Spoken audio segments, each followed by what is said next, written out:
열왕기하 23장 1절에서 3절 말씀, 세 절 말씀 같이 읽습니다. 시작. 왕이 보내 유다와 예루살렘의 모든 장로를 자기에게로 모으고 이에 왕이 여호와의 성전에 올라가매 유다 모든 사람과 예루살렘 주민과 제사장들과 선지자들과 모든 백성이 노소를 막론하고 다 왕과 함께 한지라. 왕이 여호와의 성전 안에서 발견한 언약책의 모든 말씀을 읽어 무리의 귀에 들리고 왕이 단 위에 서서 여호와 앞에서 언약을 세우되 마음을 다하고 뜻을 다하여 여호와께 순종하고 그의 계명과 법도와 율례를 지켜 이 책에 기록된 이 언약의 말씀을 이루게 하리라 하며 백성이 다 그 언약을 따르기로 하니라. 아멘. 오늘의 말씀 보겠습니다. 교회와 말씀의 은혜. 우리 지난번에 하나님께서 은혜를 주시는데 특별히 외적으로 세 가지의 방편이 있다 말씀을 드렸습니다. 자, 오늘은 종교개혁주일이라고 그렇게 이야기를 합니다. 수많은 종교개혁자들이 있게 되는데 그 중에 대표되는 세 사람을 보게 되면은 먼저 마틴 루터가 있습니다. 마틴 루터는 이렇게 수도사였는데 그가 이제 있을 때에 사제를 입고 신부로 있을 때에 당시에 교황청이라는 곳에서 여러 좋지 않은 그런 일들을 많이 했었는데 특별히 그 중에 이제 하나가 면죄부를 판매하는 거였다는 거죠. 면죄부를 판매해서 그 돈으로 대성당을 짓고 또 성직자들이 성직매매에 그 돈을 쓰기도 하고 당시에 교회가 많이 타락을 했었기 때문에 마틴 루터는 비텐베르크 성당 앞에 95개로 된 그런 당시의 잘못된 것들을 하나하나 기록을 함으로써 종교개혁의 첫 발을 내디디게 됩니다. 이날이 1517년 10월 31일이다 보니까 우리는 10월 마지막 주일을 종교개혁 주일로 지키게 되는 겁니다. 어쨌든 비텐베르크 성당에다가 95개의 반박문을 내걸므로써 마틴 루터는 당시의 교회가 바뀌기를 기대하고 있었다는 것입니다. 이 중에 가장 중요한 내용은 뭐냐면은 결국 마틴 루터가 은혜를 받았던 말씀이었는데 바로 이 말씀입니다. 로마서 1장 17절에 보면은 복음에는 하나님의 의가 나타나서 믿음으로 믿음에 이르게 하나니 기록된 바 오직 의인은 믿음으로 말미암아 살리라. 면죄부를 사서 구원받는 게 아니고 또한 스스로 금욕적인 생활과 때로는 자기의 몸에 채찍을 가하는 그런 고행들을 통해서 구원받는 것이 아니라 구원은 믿음으로만 받는다는 것을 이 루터는 깨닫게 되었고 그리고 그 믿음대로 이제 종교개혁이 출발을 하게 되는 겁니다. 이것 때문에 루터는 이제 지금 말하면 국회에 이렇게 출두하게 됩니다. 재판정에 출두하게 되는데 이 재판정에서도 루터는 자기의 소신을 굽히지 아니하고 믿음으로 구원받음에 대한 이신칭의라고 하는 이 내용을 주장하게 됩니다. 그리고 이곳에 가면서 그가 만들었던 찬송이 우리가 좀 전에 불렀던 내주는 강한 성이요 라고 이야기를 하게 되는 겁니다. 지금 마틴 루터가 1529년도에 저렇게 이 곡을 완성한 걸로 나와져 있습니다만은 이제 혹자들은 이 노래를 이미 그때 불렀다라고 이렇게 말을 하는 것이죠. 마틴 루터가 있습니다. 그리고 이제 쯔빙글리가 있는데 쯔빙글리는 스위스의 종교개혁자입니다. 연도를 보니까 쯔빙글리가 루터보다 한 살이 작습니다. 루터와 동시대 때에 그는 이제 루터의 영향도 받기도 하고 또 당시 유럽의 분위기가 그렇기도 한 가운데 스위스의 종교개혁을 주도하게 되는 거죠. 그리고 또 한 사람이 존 칼빈, 프랑스어로는 장 깔뱅이라고 그러는데 깔뱅이에 의해서 종교개혁이 완성되어지고 더욱더 무르익게 되는 것을 보게 됩니다. 이 칼빈이 이제 주창했던 5가지의 이제 우리가 대한예수교 장로의 합동교단으로서 우리는 존 칼빈의 이 5가지의 원리를 따르게 되는데, 그래서 우리는 칼빈주의의 5대 원리라고 이야기하는 것입니다. 첫 번째가 전적인 부패입니다. 하나님의 형상마저도 완전히 파괴된 어떤 의도 행할 수 없는 그런 존재, 그게 우리의 모습입니다. 전적인 부패. 그리고 하나님이 그 가운데 일부를 선택하시는데 그 선택에 조건이 없는 무조건적인 선택이라고 하는 것이죠. 그렇기 때문에 어떤 행동으로, 때로는 돈으로, 어떤 외모나 이런 것에 모든 조건이 없는 그러한 하나님의 무조건적인 선택이라는 것입니다. 그리고 세 번째는 무조건적으로 선택하지만은 그 사람의 수는 제한되어져 있는 제한적인 구속이라는 것입니다. 그리고 예수를 믿는 자들만이 구원을 받는 그러한 제한적 구속이라는 것이고요. 그리고 하나님께서 구원하시는 데 있어서 사람이 거부할 수 있느냐? 거부할 수 없다라는 것입니다. 그래서 불가항력적 은혜라고 이야기를 합니다. 하나님 주시는 그 구원의 은혜를 아무도 거부할 수 없는 불가항력적으로 우리는 구원받을 수 없고, 마지막이 궁극적 구원, 성도의 궁극적 구원인데 성도의 견인이라는 것이죠. 하나님이 선택한 그 사람을 끝까지 끌고 가셔서 구원받도록 만드신다는 것입니다. 그것을 영어로 하게 되니까 앞글자를 따내게 되면 뭐가 되죠? 튤립이 됩니다. 이 칼빈의 5가지 원리를 영어로 해서 앞글자를 따게 되면 튤립. 우리 예전에 한번 갔던 교회 중에 튤립 교회라고 있는데, 그냥 보면은 꽃의 이름이구나 생각을 하겠지만, 알고 보면은 그 안에는 칼빈의 이 5가지의 원리가 들어가 있는 칼빈주의라고 말하는, 우리가 믿고 따르는 이 5가지 교훈이 담겨져 있는 것을 보게 됩니다. 자, 종교개혁의 5가지의 원리가 있습니다. five sola라고 되어 있는데, 솔라, 오직이라는 뜻입니다. 자, 5가지 원리 중에 첫 번째는 오직 성경입니다. 솔라 스크립투라, 오직 성경. 오직 성경이 모든 권위 가운데 최고의 권위라고 하는 것입니다. 그럼 왜 이 배경이 나오느냐라고 할 때, 당시의 교회의 최고 권위를 어디에 두고 있었냐면은 교황에게 두고 있다는 것이죠. 지금도 천주교는 교황의 권위를 최고의 권위로 인정합니다. 그러나 어느 누구도 성경의 권위보다 위에 있을 수는 없다는 것입니다. 모든 권위의 최고의 권위는 오직 성경에 있다라고 말을 하는 것입니다. 두 번째로는 솔라 크리스투스, 오직 그리스도. 오직 예수님만으로 구원받을 수 있다라고 말하는 것입니다. 천하 인간의 구원을 얻을 만한 다른 이름 우리에 주신 일이 없는데 오직 예수 그리스도만이 우리의 구원이 되신다라고 하는 것입니다. 세 번째가 솔라 그라티아, 오직 은혜입니다. 오직 은혜. 우리가 구원받는 것은 온전히 하나님의 선물일 뿐입니다. 구원은 믿음으로만 가능합니다. 믿음은 하나님이 주신 선물입니다. 이것을 우리는 은혜라고 이야기하는 것이죠. 기프트라고 이야기하는 거죠. 우리가 구원받은 것은요, 내가 잘나서 구원받은 것이 아닙니다. 우리가 구원받은 내가 뭔가를 해서 구원을 받은 것이 아닙니다.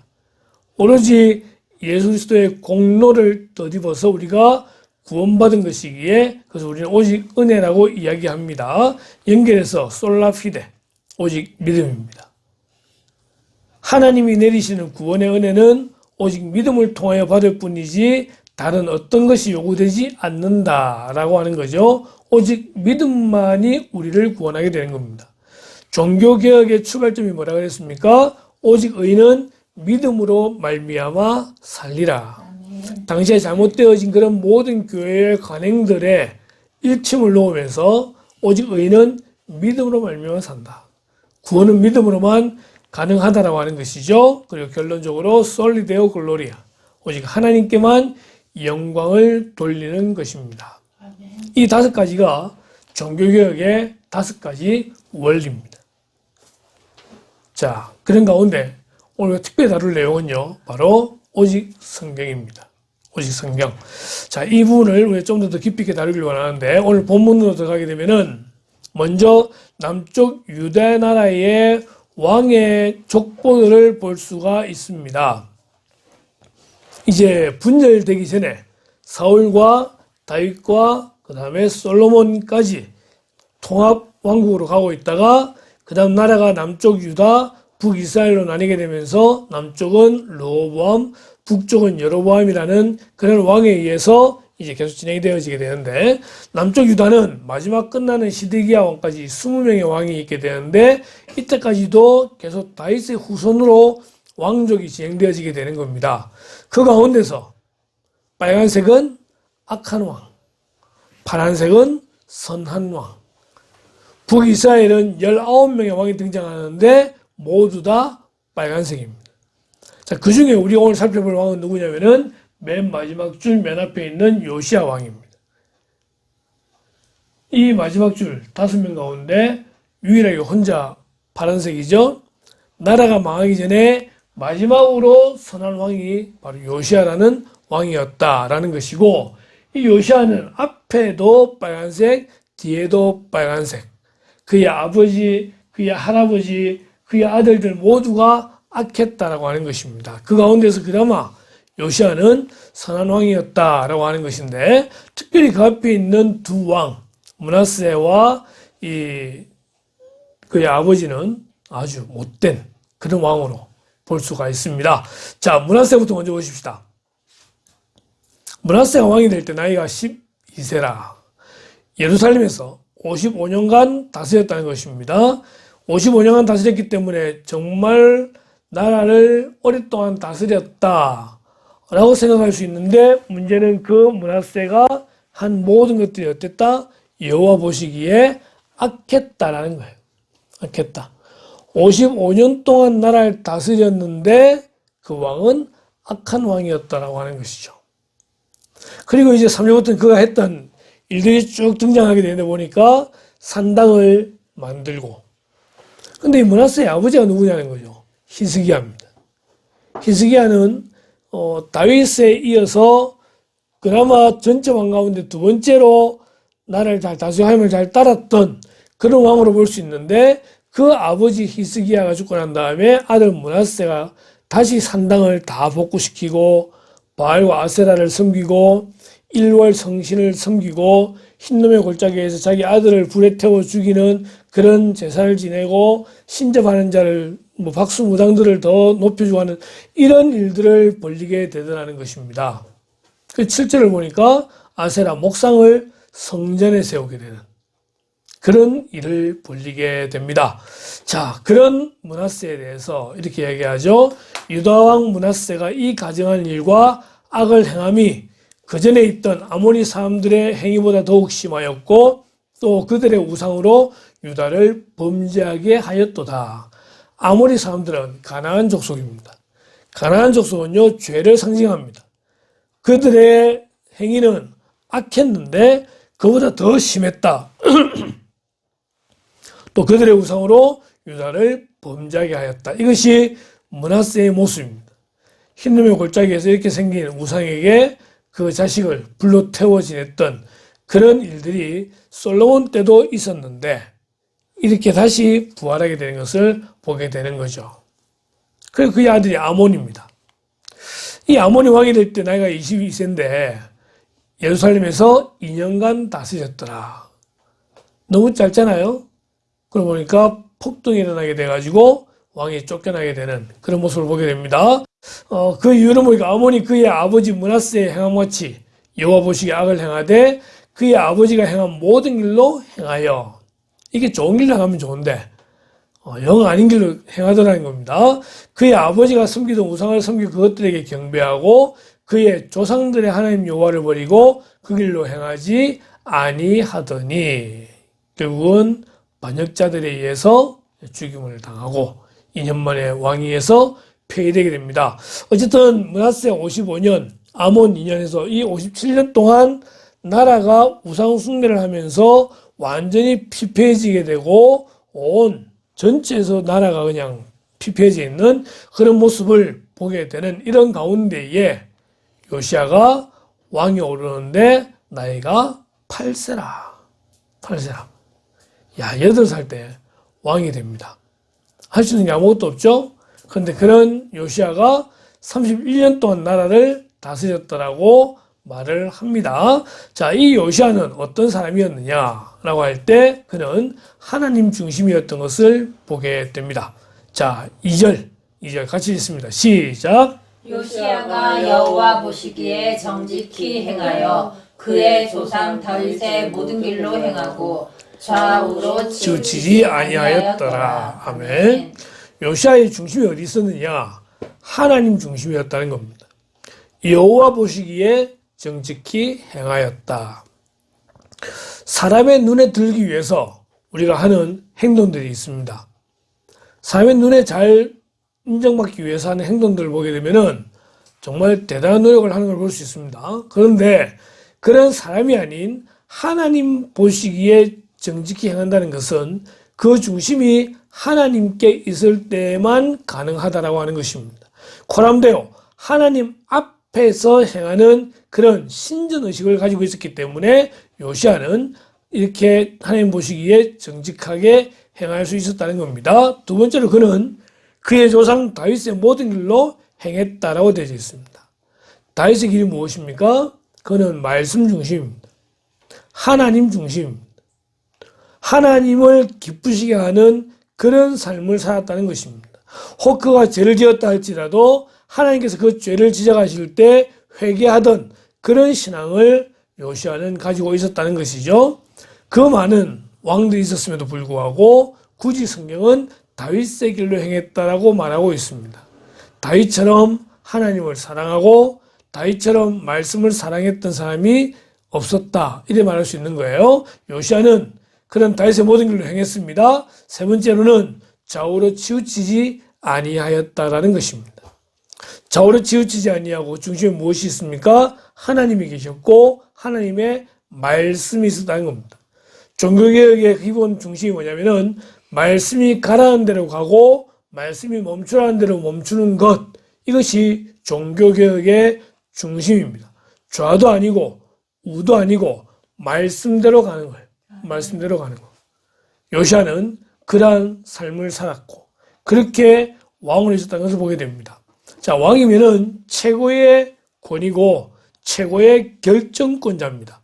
왕이면은 대통령보다 더 높은 위치라고 볼 수 있잖아요. 자기 마음대로 해도 어느 누구도 타치할 수 없습니다.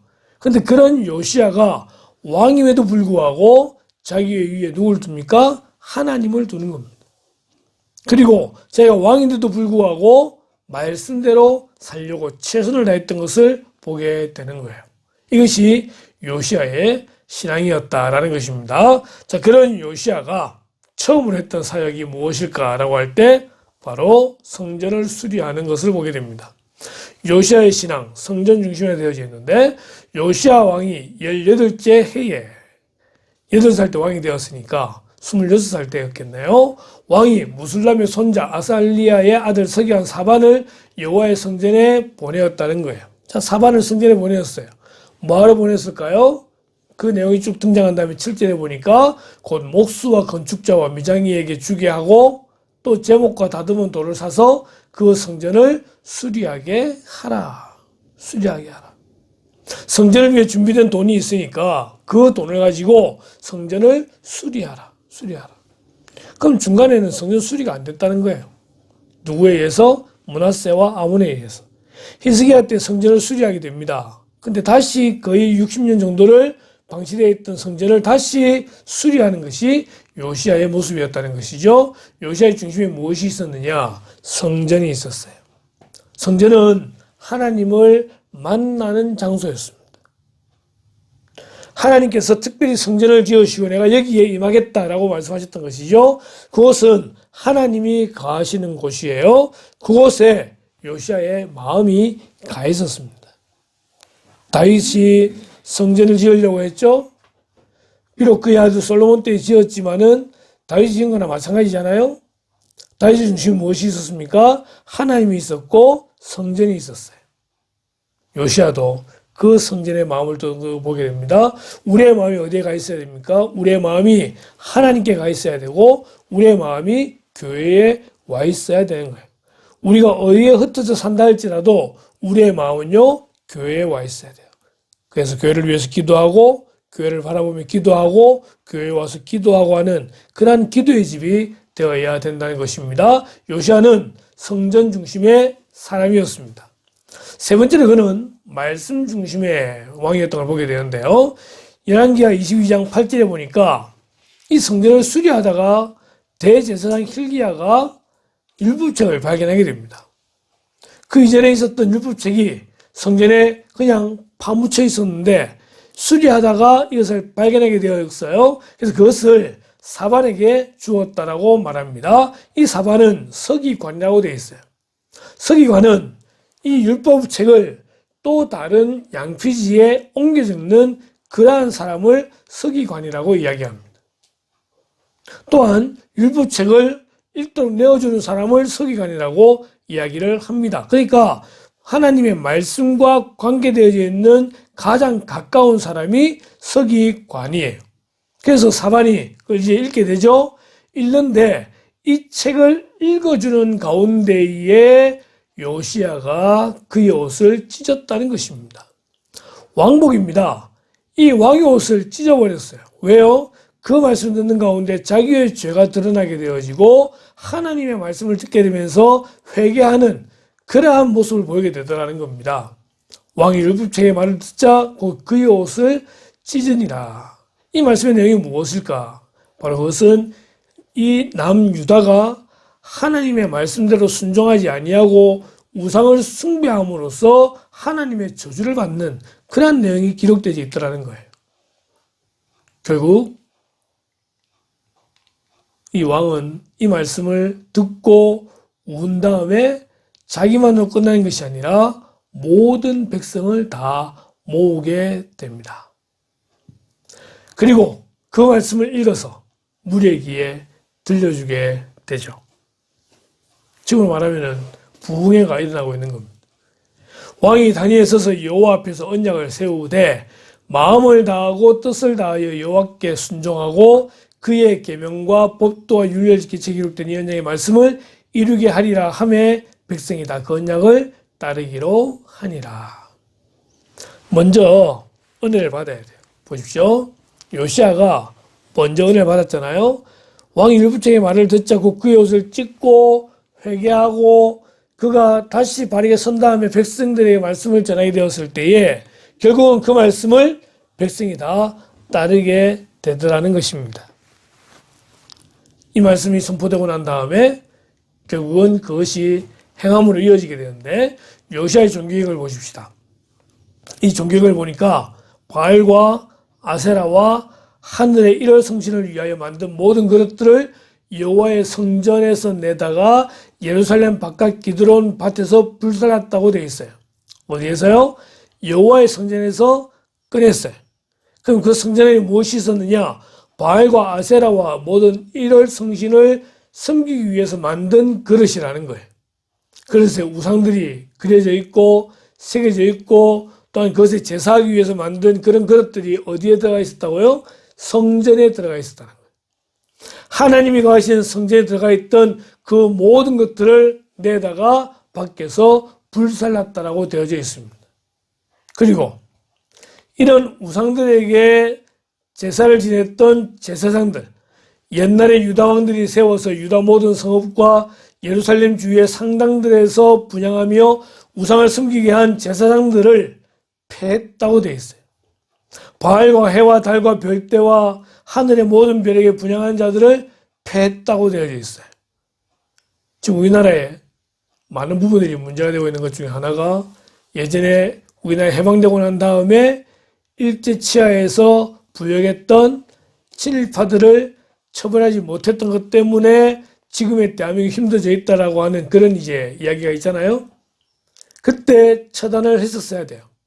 근데 처단이 못하니까 그 친일파들이 이제는 미군에 붙어서 이제 미군으로서 독립운동가를 오히려 탄압하게 되어지고 그들이 떵떵거리고 살아가는 이런 현상이 벌어지게 되어지고 그게 현재 아직까지도 한국에 이어지고 있는 부분도 있잖아요. 그죠? 다시 말하면은 우상을 숭배했던 제사장들을 남겨둬서 다시 하나님의 성교대로 만들어 봤자 그들은 다시 우상을 숭배하게 되더라는 것입니다.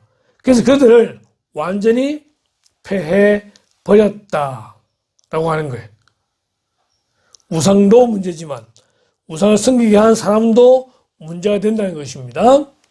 7절에 여호와의 성전 가운데 남창의 집이 있었다고 말합니다. 남창이 뭐예요? 동성연애예요. 성전 가운데 그런 동성연애를 하는 집이 있었다라고 하는 겁니다. 그것을 다 헐어버립니다. 그리고 제사장이 분양하던 산당을 게바에서부터 브엘세바까지 다 더럽게 하고 헐어버렸다라고 말합니다. 그리고 흰놈의 아들 골짜기, 여기에 자기 자녀를 불로 지나가게 하고 태워 제사 지냈던 그곳을 더럽게 함으로써 망하게 만들어 버립니다. 아하스의 다락지방, 아하스는요 히스기야의 아버지예요. 아버지 아몬, 할아버지 므낫세, 증조 할아버지 히스기야, 고조 할아버지 아하스. 이 아하스가 우상을 숭배하고 사대주의에 물들어 있었는데 그때 다락이 지붕에 세운 제단들, 또 므낫세가 여호와의 성전 두 마당에 세운 제단들, 이걸 다 헐고 빻아서 기드론 시내에 쏟아버리게 되었다는 것입니다. 느바세 아들 여로보암, 북이스라엘 첫 번째 왕이었는데 그가 세운 제단과 산당 베델, 이 베델과 단, 북이스라엘이 길다랗게 되어 있으면은 밑에가 베델, 위에가 단인데 이 베델에 세운 것들을 또 다 불살라 버리고 아세라 목상을 불살라 버렸다라고 하는 것입니다. 결국 요시아가 받은 말씀이 뭐였냐면은 하나님께서는 너희는 나만 섬겨라. 그러면 내가 너희를 지켜주고 복을 주겠다. 우상을 숭배하지 마라. 라고 했는데 자기의 아버지, 자기의 할아버지, 자기의 조상들이 우상을 숭배함으로써 하나님의 마음을 아프게 만들었다는 거예요. 그래서 요시아는 그 나라 안에 있는 모든 우상들을 다 불태우고 빻아서 가루를 만들어버리는 이런 개혁을 일으키게 되더라는 것입니다. 그리고 난 다음에 보니까 유월절을 지켰다고 되어 있습니다. 왕이 묵 백성에게 명령하여 이르되 이 언약책에 기록된 대로 너희의 하나님 여호와를 위하여 유월절을 지키라. 사사가 이스라엘을 다스리던 시대부터 이스라엘 여러 왕의 시대와 유다 여러 왕의 시대에 이렇게 유월절을 지킨 일이 없었더니, 근데 요시아만 지켰던 건 분명히 아니에요. 히스기야도 지켰고 다 지켰어요. 그런데 모든 우상을 다 처리하고 정리하고 온전하게 유월절 지켰던 것은 요시아밖에 없었던 것 같아요. 요시아 왕 18째 해에 예루살렘에서 여호와 앞에 유월절을 지켰더라. 유월절은 무엇입니까? 이스라엘 백성들이 애굽 땅에서 해방되어서 나오던 그날 밤에 자기의 집 문설주와 임방에 어린 양의 짐승의 피를 바르고 그 죽음의 천사가 그 문을 보고 넘어갔을 때, 이걸 유월이라 그러는데, 넘어갔을 때 애굽의 온 집안에는 장자들이 죽는 재앙이 임하게 되는 것이죠. 이 짐승의 피가, 이 유월의 밤이 바로 예수 그리스도를 믿음으로 구원받게 되는, 죽음에서 넘어서게 되는 그것을 기억할 것을 명하였던 것이 유월절이었기 때문에 이 유월절은 장차 메시아가 오므로 우리가 구원받을 것을 표시하는 믿음의 행사였다는 것입니다. 요시아는 이 유월절을 지킴으로써 다시 온 땅에 하나님을 향한 회복이 이루어지도록 만들었다는 것입니다. 요시아가 어느 정도까지 했느냐? 같이 한번 읽어봅니다. 시작! 요시아가 또 유다 땅과 예루살렘에 보이는 신접한 자와 점쟁이와 드라빔과 우상과 모든 가증한 것을 다 제거하였으니 이는 대제사장 hil기야가 여호와의 성전에서 발견한 책에 기록된 율법의 말씀을 이루려 함이라. 아멘. 여호와의 성전에서 발견한 책에 기록된 율법의 말씀.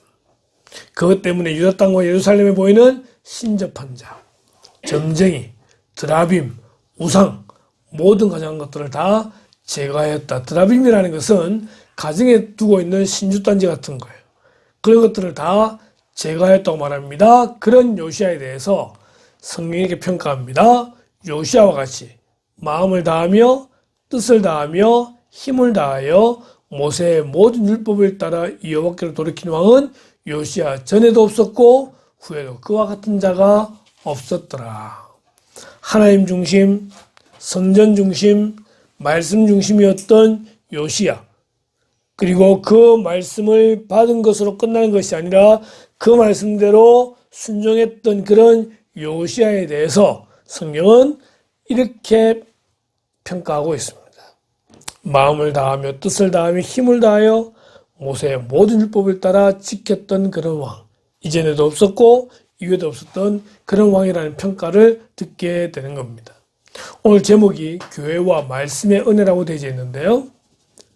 말씀을 듣고 말씀대로 순종하는 그 교회에 하나님의 은혜가 머물게 된다는 것입니다.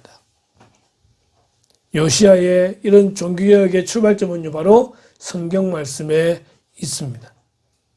자, 그럼 그게 나랑 무슨 상관이 있습니까? 먼저 하나님의 말씀이 어떤 거냐라고 할 때 같이 한번 읽어볼까요? 휴지 4장 12절 같이 읽습니다. 시작. 하나님의 말씀은 살아있고 활력이 있어 좌우에 날선 어떤 검보다도 예리하여 혼과 영과 및 관절과 골수를 찔러 쪼기까지 하며 또 마음의 생각과 뜻을 판단하나니. 아멘. 좌우에 날선 어떤 검보다 예리하다고 되어 있습니다. 이걸 보면 수술하는 걸 볼 수 있습니다. 수술할 때에 예리한 칼이 있어야 돼요. 살을 째고 끊어내고 사람을 살리는 거잖아요. 하나님의 말씀은요, 우리를 살립니다.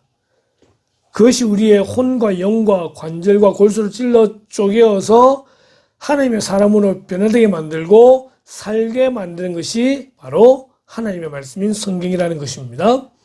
요시야 때 왕이 될 때 이미 나라는 죽어 있는 거예요.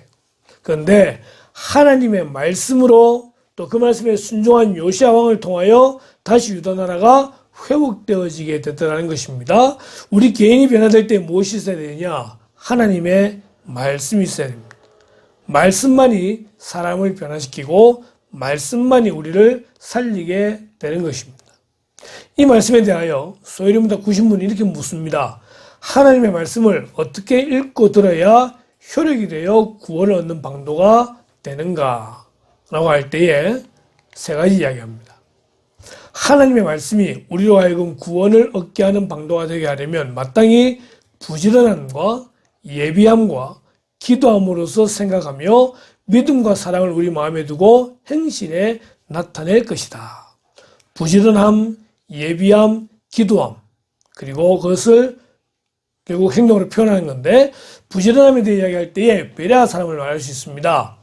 베레아에 있는 사람들은 데살로니가에 있는 사람들보다 더 너그러워서 간절한 마음으로 말씀을 받고 이것이 그런가 하여 날마다 성경을 상고함으로, 부지런하다는 것은 날마다 말씀을 읽고 말씀을 상고하는 거예요.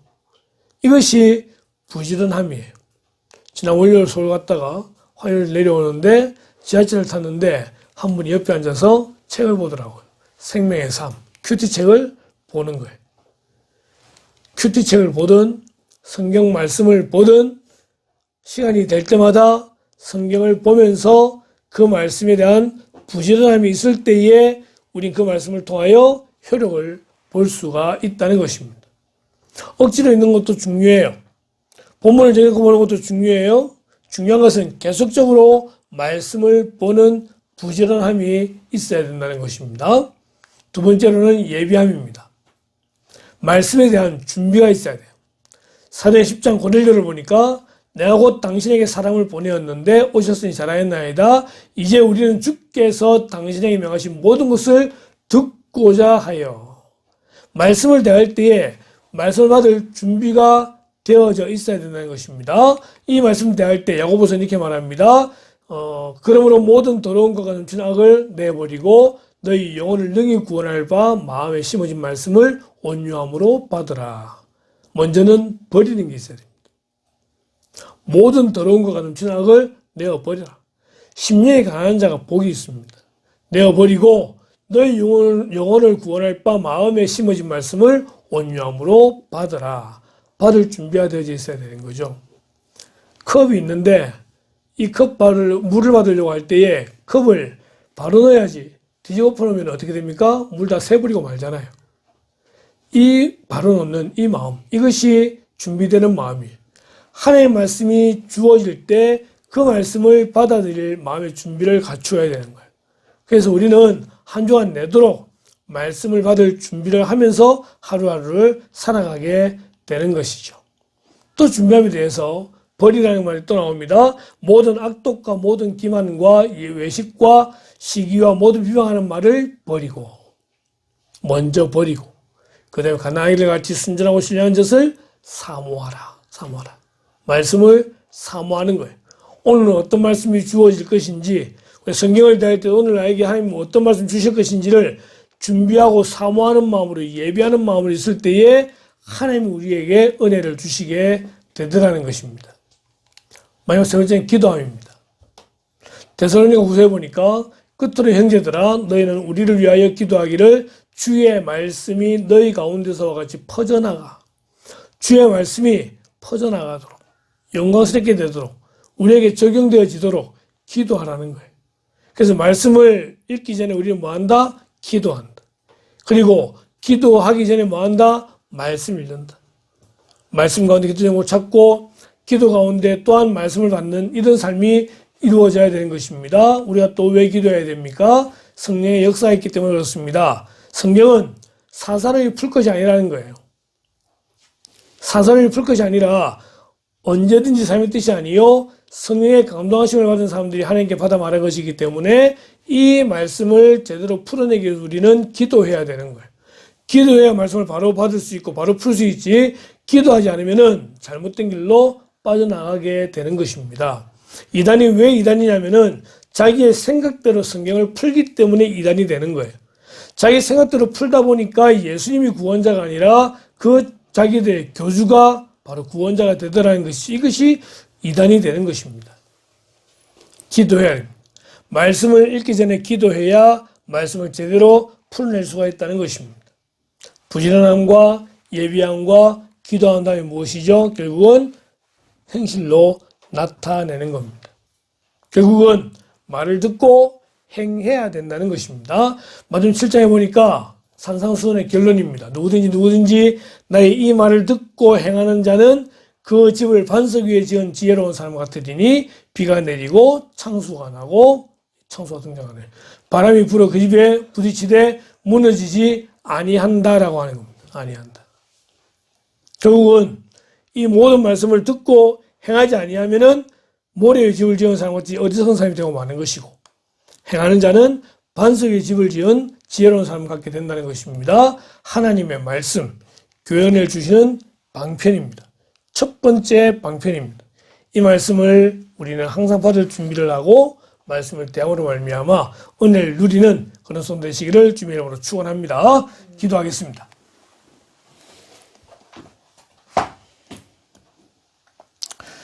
하나님, 교회를 세우시고 말씀을 주셔서 그 말씀을 통하여 하나님의 뜻을 알게 하시고 말씀을 지킴으로 말미암아 또한 복을 주시는 아름다운 그런 관계를 설정해 두셨음을 저희는 분명히 믿습니다.